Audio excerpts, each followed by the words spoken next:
আসতে যাবেন, সামনে আপনার প্রয়োজন দরকার আছে, আপনি ওখানে তো আপনার দরকার আছে, এই জন্যই আপনি আস্তে ধীরে যাবেন যেন হুজুরের বয়ানের ডিস্টার্ব না হয় আর মানুষজন আপনার দিকে তাকায়া না থাকে। জোরে কথা বলার কারণে, ডিঙ্গিয়া যাওয়ার কারণে আপনি যদি ডিঙ্গিয়া যান মানুষ আপনারে খারাপ বলবে, বাজে মন্তব্য করে মনে মনে, ঠিক কি না? বহু দেখছি এই মেম্বার সাহেব, এই সব কত সব যারাই ডিঙ্গিয়া গেছে সামনের দিকে আর মানুষের মনে মনে কি মন বিরক্ত তিক্ততায়, দেখছো না বড় খারাপ, ঈদের নামাজ ডিঙ্গিয়া সামনে গেছে, পিছনে জায়গা নাই। এজন্য যাওয়া লাগলে সুন্দর করে যে না থাকলে যেখানে আপনি জায়গা পান সেখানে বসে আসবে, এটা সুন্নত। বসে আপনি হুজুরের বয়ান শুনবেন, কথা বলবেন না। হুজুর 2 রাকাত ওয়াজিব নামাজ আদায় করবেন, আপনার ঈদগাহের ময়দানে যাবেন। আমি আগে আপনাদের বলে দিতেছি, ঈদুল আজহার নিয়ত এইভাবে করবেন। ঈদুল আজহার ওয়াজিব নামাজ অতিরিক্ত 6 তাকবীরের সহিত এই ইমামের পিছনে আদায় করে দিয়েছি। আল্লাহু আকবার। অতিরিক্ত কয় তাকবীর? 6 তাকবীর।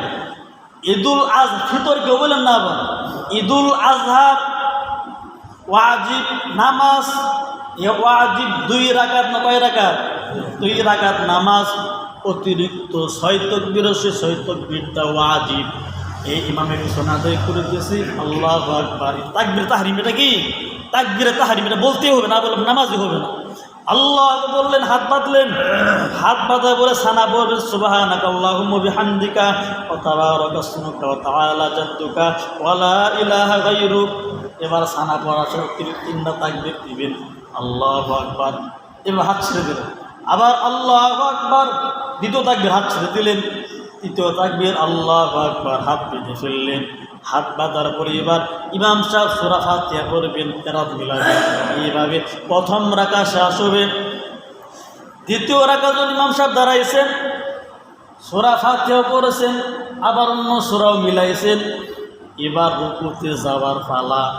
ইমাম সাহেব রুকুতে যাবে না, রুকুতে না গিয়া আবার অতিরিক্ত 3টা তাকবীর দিবেন। আল্লাহু আকবার, হাত ছেড়ে দিলেন, আল্লাহু আকবার, হাত ছেড়ে দিলেন, আবার আল্লাহু আকবার। তৃতীয় তাকবীরের সময় হাত ছেড়ে দিলেন। চতুর্থ তাকবীরের সময় ইমাম সাহেব রুকু যাবেন, আল্লাহু আকবার। চতুর্থ তাকবীর বলিয়া সরাসরি রুকুতে চলে যাবেন। এইভাবে নামাজ আদায় করবেন। ইমাম সাহেব যদি কোনো সময় তাকবীর ছুটে যায়, 6 তাকবীর না, 1 তাকবীর যদি ছুটে যায় কিংবা 2 তাকবীর ছুটে যায়, এর জন্য সিজদায় সাহু লাগবে না, তো বিশাল বড় কাজ লাগবে। সিজদায় সাহুনে নামাজ হয়ে যাবে, বুঝাইতে পারছি? নামাজ হয়ে যাবে, সিজদায় সাহু নাই। এইভাবে নামাজ শেষ করার পর ইমাম সাহেব 2টা খুতবা দিবেন। 2 খুতবার সময় তান বাক্স চালানো হারাম, কথা বলা হারাম। জুমার নামাজের আগে ইমাম সাহেব 2টা খুতবা দেন। এই 2 খুতবার সময় কথা বলা হারাম, তান বাক্স চালানো হারাম। কাউকে আপনি যে বললেন চুপ হও, এই চুপ বলাও হারাম, গুনাহ হবে, কবিরা গুনাহ। খুতবার সময় কেউ কথা বলবেন না, জুমার নামাজের খুতবার সময়ও না, ঈদের নামাজের খুতবার সময়ও না। সেই সময় গান বাজনা চালানো হারাম, কথা বলা হারাম। শুধু খুতবা শোনাটা ওয়াজিব হয়ে জরুরি হয়ে যায়। খুতবা শেষ হওয়ার পরে দোয়া করবে, মোনাজাত করবেন। মোনাজাত করে আপনি বাড়িতে আসবেন। বাড়িতে আসার পর পারলে যারা আত্মীয় স্বজন মারা গেছে তাদের কবরটা জিয়ারত করবেন। জিয়ারত করিয়া জলদি করিয়া কুরবানির পশু জবাই করা লাগবে। আল্লাহর রাসূল বলেন, ক্বালান নবী সাল্লাল্লাহু আলাইহি ওয়া আলিহি ওয়াসাল্লাম, মান ওয়াজাদা সাআতান লিআন ইউযাহিয়া ফালাম ইউযাহি ফালা ইয়াহদুর মুসাল্লানা। যে ব্যক্তির উপর কুরবানি ওয়াজিব, সে যদি কুরবানি না দেয় তাহলে সে যেন আমার ঈদগাহে না আসে। খুব লক্ষ্য করে নবী বলে, তোমার উপর কুরবানি ওয়াজিব। কুরবানি ওয়াজিব হওয়ার পরে তুমি যদি কুরবানি না করো তোমার ঈদগাহে আসা লাগবে না, ঈদের নামাজও পড়া লাগবে না। তার মানে নবী যে আপনার উপর নারাজ, আল্লাহ নারাজ। আপনি ঈদের নামাজ পড়লেই কি না পড়লেই কি, আপনার উপর কোরবানি ওয়াজিব হলো। কোরবানি কার উপর ওয়াজিব? বলে যার কাছে নগদ 50,000 টাকা থাকবে। কয় হাজার? 50,000 টাকা থাকবে। এটা স্বর্ণ রূপার মূল্য 52 তোলা রূপার সমপরিমাণ যদি মূল্য থাকে, রূপার বুড়ি 1,000 করে তুললো 50,000 হয়। যার উপর নগদ 50,000 টাকা থাকবে তার উপর কোরবানি ওয়াজিব। আমি তো বলি যারা গরু বিক্রি করে তাদের উপর কোরবানি করা ওয়াজিব। আর একটা গরু বিক্রি করলে 1 লক্ষ টাকা, 1.5 লক্ষ, 2 লক্ষ টাকা, কিতনি 60-70,000 টাকাও হাতে থাকলে কোরবানি ওয়াজিব, মাফ নাই। আপনি না দিলে কোরবানি শেষ হয়ে যাওয়ার পর আপনার জিম্মায় কোরবানিটা থেকেই যায়, তারপর মাফ হবে না। বলে কেমনে থাকবে? বলে একটা বকরি কিনিয়া, বকরির দাম কত? 10,000। বলে 10,000 টাকা আপনি গরিবদের দান করতে পারেন, কিংবা একটা বকরি কিনিয়া গরিবদেরকে দান করিয়া দেওয়া লাগবে, তারপরেও মাফ নাই। আপনি দিলেন না কেন? দিলে তো নিজে গোস্ত খাইতে পারতেন আল্লাহর জন্য, কিন্তু না দেওয়ার কারণে আপনার জিম্মায় ওয়াজিব থাইকে গেল, ওই গোস্ত আপনি খাইতে পারবেন না। গরিবদের হক, গরিবদের পুরাটাই দিয়ে দেওয়া লাগবে। এরপরে যেহেতু সময় কম, বাড়িতে আসার পর এখন কোরবানি দেওয়া লাগবে। আপনি কোরবানি দিবেন আগে বাগে একটু নাস্তা করে ফ্রেশ হন। বলে শুরু ঈদে মিষ্টি খায়ে ঈদ খেয়ে যাওয়া সুন্নাত, আর ঈদুল আজহার দিনে মিষ্টি কোনো কিছু না খেয়ে যাওয়া সুন্নাত। কোনো কিছু না খেয়ে যাওয়া কি সুন্নাত এই ঈদুল আজহার ঈদে। কারণ আপনি ঈদুল আজহার কোরবানির গোশত দিয়ে আপনি খাবেন, আল্লাহ পাকের মেহমানদের একটা সুন্নাত। এই জন্য ঈদুল আজহার দিনে যদি নাই কুলাইতে পারে কিছু খাই গেলে না, কি করা, মনে করে থাকতে পারা যাবো না, খাই যাবে। এরপর আপনি কোরবানি দিবেন। বলে হুজুর পারেন, আর নিজে যদি কোরবানি দিতে পারেন নিজেই কোরবানি দিবেন। নিজে দেওয়ার উত্তম, নিজে দেওয়া কি সর্বোত্তম। আর না পারলে আমি তো দিতে পারি না, তো হুজুর দিয়ে দেওয়া লাগবে, তো হুজুরে দিয়ে দিবেন। কিন্তু এখন কোরবানির পশু সামনে হাজির, এর আগে করণীয় হলো ছুরিটা ভালো করে দাঁড় দেওয়া লাগবে, ভালো করে ছুরি দাঁড় দেওয়া লাগবে। যিনি জবাব দিবেন তিনি যেন পারদর্শী হয়, দুর্বল হলে চলবে না, ভীতু হলে চলবে না, সাহস থাকা লাগবে যেন কোরবানি দিতে পারে। কারণ যখন জবে করবে যদি ভয় পায় ছাড়ে দেয়, তাহলে পশুটার কষ্ট হবে, সবাই একটা ফেতনার মধ্যে পড়িয়া যাবে। এজন্য যিনি কোরবানি দিতে পারেন তিনার মাধ্যমে কোরবানি দিবেন। বলে এর আগে যিনি কোরবানি দিবেন বিসমিল্লাহ আল্লাহু আকবার বলা সুন্নাত, এটা না দিলে জবাই হবে না। যদি ইচ্ছাকৃতভাবে বিসমিল্লাহ আল্লাহু আকবার ছেড়ে দেয়, পশু খাওয়া হারাম হয়ে যাবে। ইচ্ছাকৃতভাবে, অনিচ্ছায় বলে বিসমিল্লাহ আল্লাহু আকবার না বলে ভুল ছাইরা দিছে, খাওয়া যাবে, সমস্যা নেই। জন্য যারা এই ছুরি দিতে হাত দিবে, বলে 2 জন ছুরি ধরছে, 3 জন ছুরি ধরছে, সবাইকে বিসমিল্লাহি আল্লাহ বলতেই হবে। যদি একজনে ধরে একজনকে 2 জন ছুরি ধরলে 2 জনকে বিসমিল্লাহ আল্লাহ বলতে হবে। এ হলো জবের নিয়ম, শিখে রাখেন। জবে করতে গেলে যেন রগগুলো পুরাপুরি কাটে, এদিক দিয়েও খেয়াল রাখা লাগবে। সব রগগুলো কাটা লাগবে, 4টা রগ কাটা লাগে, রক্তনালী, শ্বাসনালী, এইভাবে রগগুলো কাটা লাগবে ভালো করিয়া। কাটার শেষ হওয়ার পর নাকি ছুরিতে গলার ভিতরে কেঁচাই না থাকে, কেঁচানো মাকরুহ। কেঁচানো কি, এই কাজটা কেউ ভুলও করবেন না, গলাতে কেউ কেঁচাবেন না, কষ্ট পাই জানোয়ার গরু, কেঁচানো যাবে না। গরুটা ভালো করে বাঁধ দেওয়া লাগবে যেন ছুটিয়া না যায়, এদিক দিয়ে সবাই খেয়াল রাখবেন। তারপরে গরুর মাথা যিনি ধরবেন লোকটা যেন শক্তিশালী হয়। দুর্বল গরুর মাথা ধরলে গরু একটা নাড়া দিলে ছুটে যাবে, এজন্য যিনি মাথা ধরবেন সে যেন মজবুত ও শক্তিশালী হয়। একজন মাথা ধরতে টান করিয়া ধরা লাগবে যেন ছুরিটা চালানোর সঙ্গে সঙ্গে কাটিয়া যায়, এগুলো খেয়াল রাখবে।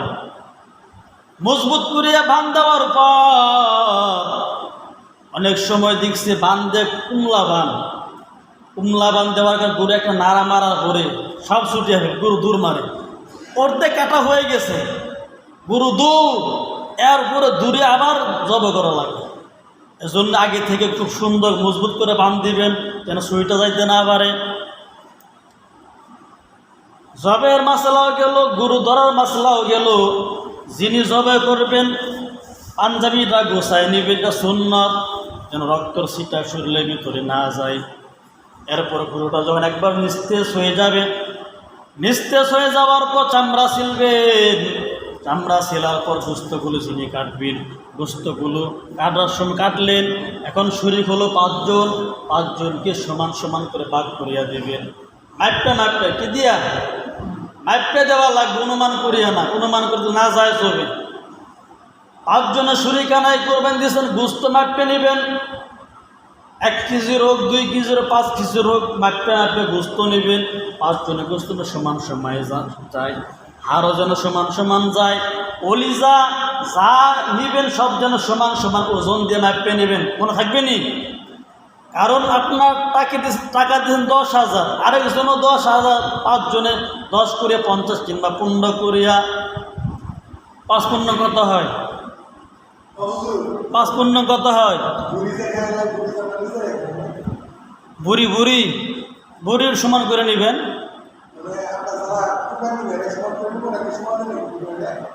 যদি এটা এখানে ছুরিকানা মাসলা বলতেছি, যদি 5 জনে হয় 7 জন ছুরিকানা যদি কোরবানি দেন, হ্যাঁ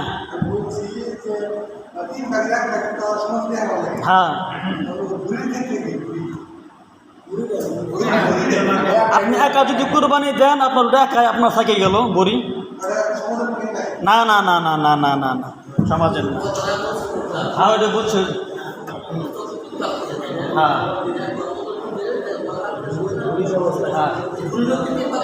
হ্যাঁ না না না না না, এই যে গুস্তর যে মাছ আমি বলতেছি, গুস্তর মধ্যে কি যেগুলো যাইতেছে, এই ছুরিকানায় যারা কুরবানি দিয়েছেন গুস্তগুলো সমান সমান করে নেবেন। কারণ টাকাও তো সমান সমান, 15 কিনা 20 এটা আপনার মানে একবার উত্তম আমল। কম বেশি হলে গুণা হবে। টাকা যদি কেউ কম বেশি দেয় কোরবানি হবে না। কি হবে না? কোরবানি হবে না। টাকা সমান সমান। এরপরে গুস্ত নেবেন সমান যারা ছুরিকানায়। এখন আসেন তাহলে এই মাছটাও সলভ হইল তো, টাকাও সমান সমান, গুস্ত সমান সমান, আপনারা বেঁধে নেন।